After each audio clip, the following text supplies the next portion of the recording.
Next up is how cost threshold for parallelism works. We'll talk about what it is as well as how it works, because the way it works is a little surprising. I think it makes sense. I think it's great the way it works, but it's not necessarily the way you might think it works. First up, when we're talking about cost threshold, is we need to talk about what is cost. Cost is always an estimate in SQL Server. That is something that I have to repeat to myself over and over and over again, because it's easy to forget. So we need to know what is cost, and then what cost does SQL Server use when it's comparing a cost to the threshold. We can configure a threshold for your estimated cost needs to be above a certain level for you to be considered for parallelism. Having your cost above that level does not guarantee you're going to go parallel, but there's a threshold for consideration. But which cost is compared? Then we will look at, can you force parallelism when a query is not above the cost threshold? I am below the threshold. I normally would not be considered for parallelism. Can we force it? We'll look at a whole bunch of demos on forcing parallelism, and then we will get to tuning cost threshold for parallelism. After this, we're gonna go back to MaxStop, but this is a hugely important part of MaxStop. All right, well, what is cost? Looking at a couple execution plans, cost is simply a numeric way of describing an estimate for how hard is it going to be to do this. The plan that we're looking at here is a single-threaded plan. It is degree of parallelism 1. There are not any double arrows on this. This query, when we were this is the query we were looking at, the estimated cost for DOP of 1 was in the thousands. Same query, different DOP is going to have a different cost. In this query, it is single-threaded, and then part of the cost is also what kind of joins are we doing. This has these hash matches for inner, join, and aggregate. When we are doing these operations, hash match requires building up some objects in memory, some temporary objects in memory. We have to allocate some memory for that, and we're going to have to, we typically see this in SQL Server when we are working on a larger set of data. That's going to be more work than working on a larger set of data, so the cost is going to be different. This is, as we've seen, this is the query we were looking at the plans for. This is a different plan that goes parallel. It is going to have a different estimated cost. This also has hash matches in them, but they have those tiny little arrows indicating that we can use multiple cores. This query could be executed in many different ways. This query plan is using a non-clustered index to get some of the data from that big table. So it's doing an index scan of a non-clustered index here, then it's sorting the data, it's doing a nested loop join here and going and doing some key lookups and then doing a hash match here. This is going to have a different estimated cost. And when we submit a query to SQL Server, the optimizer looks through all the different ways that it could run this query, and it uses cost to compare them. Is it cheaper to do this plan, or this plan? And there may be many, many more different choices that it has. So its job is to very quickly make a decision about what is going to be the cheapest way to do this. It uses cost as that estimate and choose a query plan for us. When we look at cost, even in an actual execution plan, if we're looking at it in SQL Server, there are some third-party tools who may try to figure out actual cost. But in SQL Server, at this point, I suppose they could change this. Who knows what they'll do? Not saying, I don't know any secrets about this. But when we currently look at cost in execution plans, what we see is how much work was this estimated to be before the query started. The actual plan will have things like actual row counts in there, but it hasn't updated the cost in relevance to the actual row plans. It's got the cost from before it started executing, and then some information on actual time statistics, actual row counts. Sometimes we can figure out, oh, you were really underestimating how much work that was going to be. And that's something I do personally all the time, is underestimate how much work something is going to be. Like me, sometimes the SQL Server estimates badly. We can influence SQL Server's estimates in different ways. Sometimes we can update statistics. Sometimes we can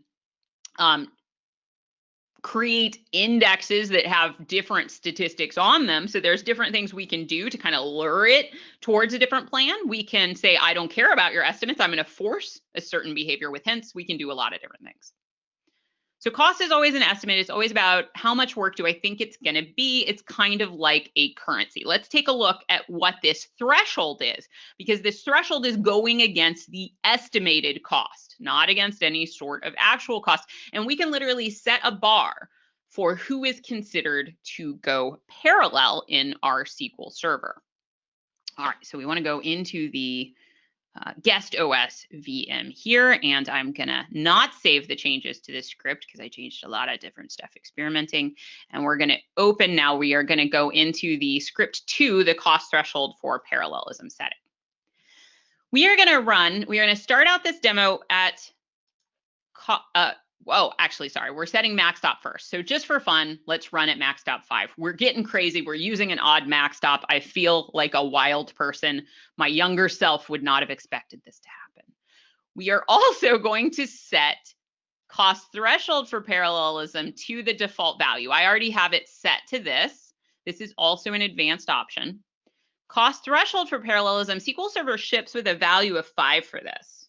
And it has for as long as I've been working with SQL Server, right? This is also my value in use. Well, what is a cost of 5? A cost of 5 these days is a pretty darn cheap query. You can have queries whose cost is 0.00001, right? You can have queries whose cost is 5,000 or 50,000 or very high. Things have changed. Like these days, this threshold of 5 is quite low simply, and I say it's low because the amount of work that a single processor can do is vastly different than the amount of work a single processor could do 10 years ago or 15 years ago, right? We have had such development in processor speed that a single core can now do the work that used to many cores maybe should do. So based on that, we've had, costing evolves in different versions of SQL Server. I'm not guaranteed. Like if I upgrade my SQL Server from 2008 R2 to 2012, I am not guaranteed to see the same query costs. A lot of things can influence query costs, but in general, the currency, is relatively stable. It's not like I wouldn't expect a query who, if I did have a query who costed significantly different on different versions of SQL Server, I would expect that I had changed something fairly major. Something like a different cardinality estimator. In other words, how SQL Server interprets those statistics. We got a new way that SQL Server changed around the way that it estimates, hey, how much work is this going to be? So something like that could dramatically change the cost of a query. But aside from that, I would expect it to be in the ballpark, not necessarily the exact same between different versions of SQL Server, but fairly similar, unless our data has changed a lot, et cetera, et cetera, et cetera. So this value of 5 is generally not a good value. It is a legacy value that is just generally stupid low. I'm not saying you're stupid if you use it. I'm saying this is a really low bar to go parallel. Like, oh, I can easily hop over that bar. Like, whoop, that's not hard at all, right? We don't have anybody pending reconfiguration, and we're going to stick with this default level at 5 for now, just to start out this demo. So let's look at our estimated query cost for this query. I am turning on my actual execution plans. And again, this is a query who its estimated cost, if we were to create an index, we could make this query much easier to do by avoiding the clustered index scan on this table. But for the purposes of this demo, we're just going to look at it in its untuned state.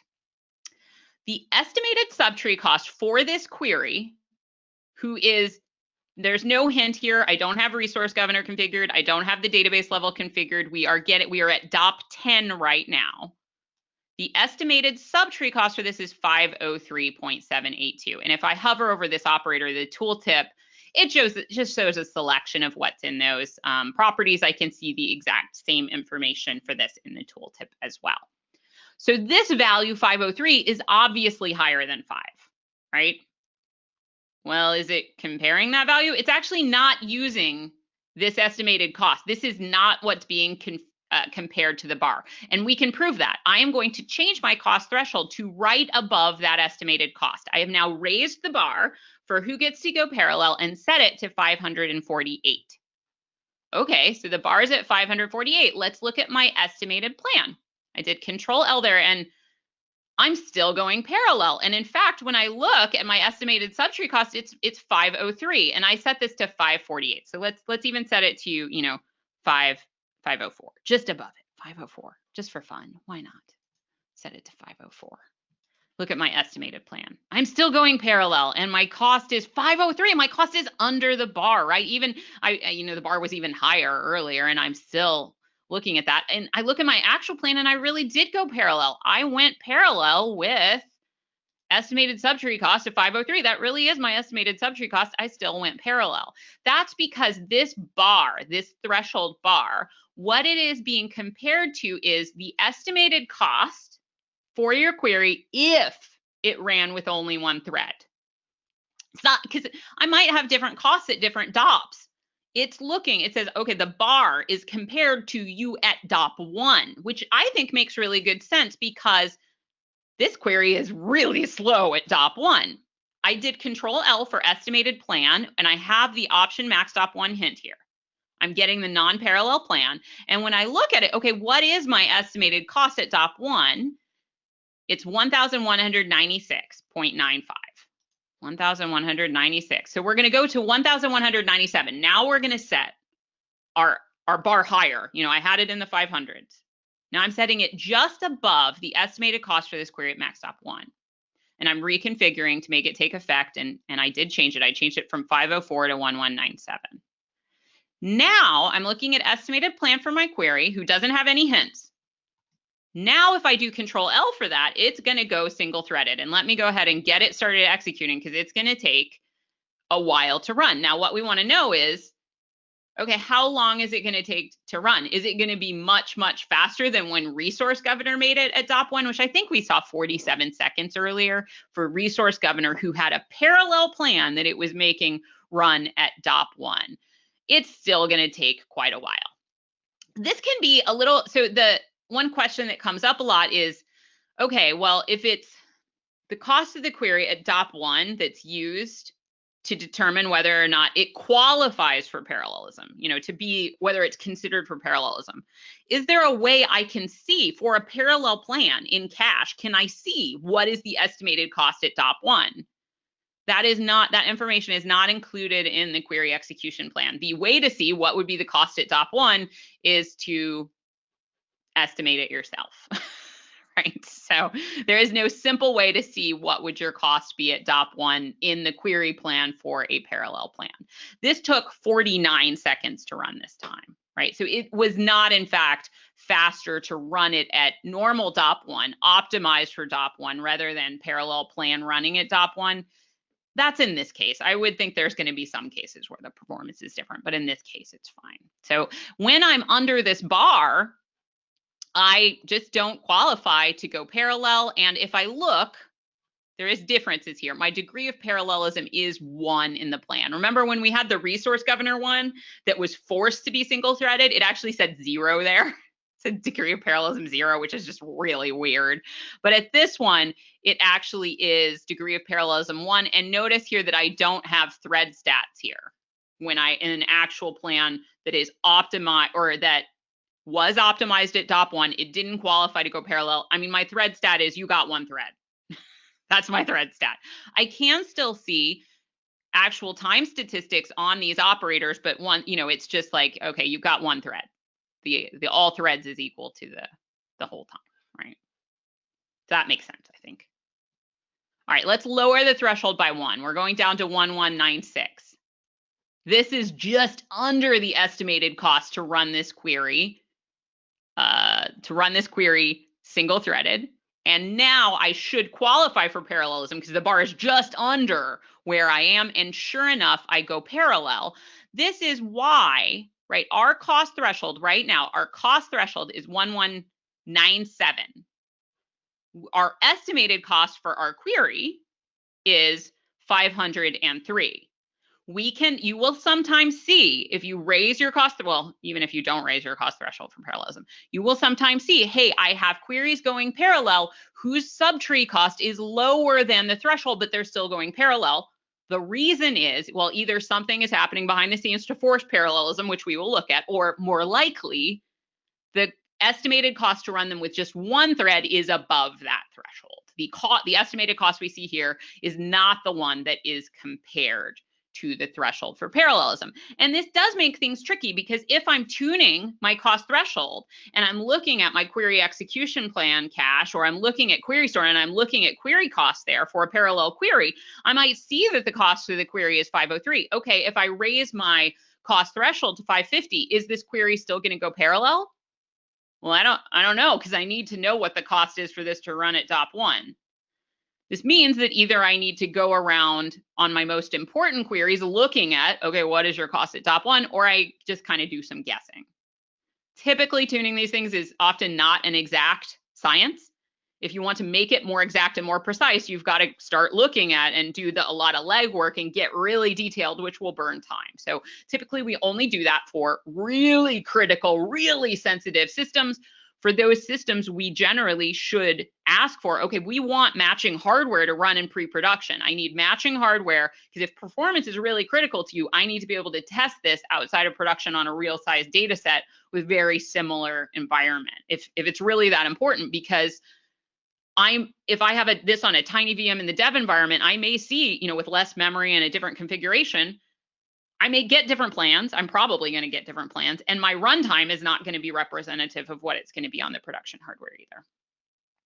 So cost threshold applies to the single threaded version. Okay, let's set the threshold really high. We're going up to 20,000 here. Setting the threshold very high, we can go higher. We're going to go even higher. Setting the threshold really high is one of the ways. If I want to make it, like, let's say I have a SQL server where a lot of users write their own queries for it, and they aren't great at writing queries, which is normal. Like, it's hard to write great queries, to be honest. But I want to kind of keep them from going parallel. One way is to just raise the bar for parallelism really high. There are ways they can overwrite it. We will look at that coming up, but most people don't know about them. Now that bar is really high, I am going to change my query a little bit, right? If my normal query, this bar is above the cost to run it single threaded. But what if I'm forcing SQL Server to use a different index? I have now added a different a hint to this, and the hint says, SQL Server, you have to use this index. It isn't maybe you should use this index. I am forcing it. The cost, if I force SQL Server to use an index, the cost of my query is going to change. Notice that my estimated plan, I am above the threshold of 20,000. My estimated cost for my query, because I forced it to use this index, that is factored into it. This SQL Server was not choosing to use this index because it is a lot of work to have to use this index. I have to sort the data, go into a nested loop, do a key lookup, and then still do my hash match. It's less work to just scan the clustered index. But I have forced it. So forcing it, this plan has a different cost. The cost for the parallel plan is 29,000. The cost for this plan to run single threaded is even higher. This, of course, is SQL. It turns out SQL, I'm going to start this off. We don't have to let it finish. It turns out SQL Server's right. This is, the estimated cost is higher. And in fact, this is a very slow query to run, even with parallelism. It is a very slow query to run. SQL Server was right not to choose this query. But do know that if you have index hints in your code, or hints forcing specific joins, or hints saying, I want fast first one. I want you to try to bring some rows back. I want to set a row goal, essentially. That will impact the way your query is costed, which will impact whether or not it goes parallel. And that is the magic of cost threshold. It almost always makes sense to raise cost threshold on our SQL Server over that value of 5, because our processors are a lot faster than the days when that value of 5 made sense. We do have to, though, when guessing what to set our cost threshold to, we do have to consider that the costs we are seeing for the execution plans on our SQL Server, if they are parallel, that is not the exact cost that's compared to the threshold. It is looking at how much estimated work would you be at DOP1. So if we are writing a new query in the development environment, and we're curious, okay, I see that this is going parallel here. Once I deploy it to production, is it going to go parallel? What do I have to think about? Well, I have to think about, what is the cost threshold setting in production? I have to think about what is the estimated cost of this query at DOP1. The estimated cost of the query at DOP1 in my development environment may not be the same as production. If my hardware is really different, if I have different amounts of memory, I might be able to make an educated guess, but it's going to be really hard to be sure unless I have same version of SQL Server, really, really similar setup to it. So there is some guessing involved in that if we do not have access to test against production. And rightfully, we don't always have access to test against production due to privacy, due to security, due to performance, right? This is why in very performance sensitive environments, having pre-production environments where maybe some data has been masked, some data has been changed for privacy reasons, and we have a full-size data set with similar hardware, that is very useful for saying how is this query going to go parallel, and how fast is it going to be in production. We can make educated guesses in other environments where it's okay to guess, though.